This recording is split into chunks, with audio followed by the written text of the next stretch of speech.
I'm a hard introvert, and I guess you would say how an introvert can get out and do so much, in a community.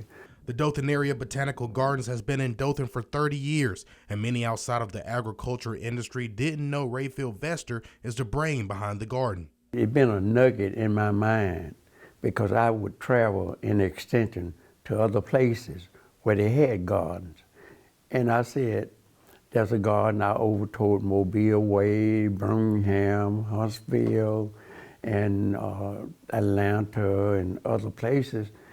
I said, but there's nothing in Southeast Alabama. With Vester coming from a farming household of 15 children, he spent a good portion of his life watching his father grow a variety of crops, and he quickly became intrigued on how they grow. He took that interest to high school, where he was encouraged to get into the sciences, and eventually graduated from Alabama A&M in 1962 with his degree in agronomy and soils with a double minor in math and chemistry. I'm a weed scientist by trade also. I got my major emphasis has been in weed science, taking care of weeds around in the landscape.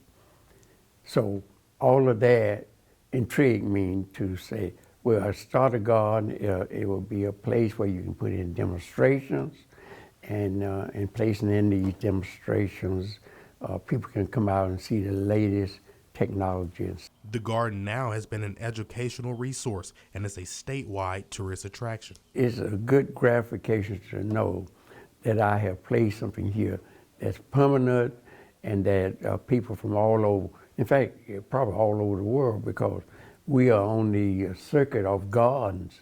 And if you get membership here, you have a membership up in New York, you can go to the garden there. Not only is Vester credited for starting the garden, he also broke barriers to become the first black Houston County Extension Coordinator in 1986 after working as an assistant county agent for 26 years. His job was mainly to work with minority farmers, but Vester was ahead of the game. Being in government, we could not discriminate against anyone.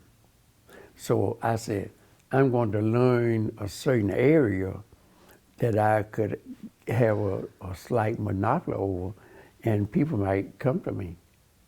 And did they come?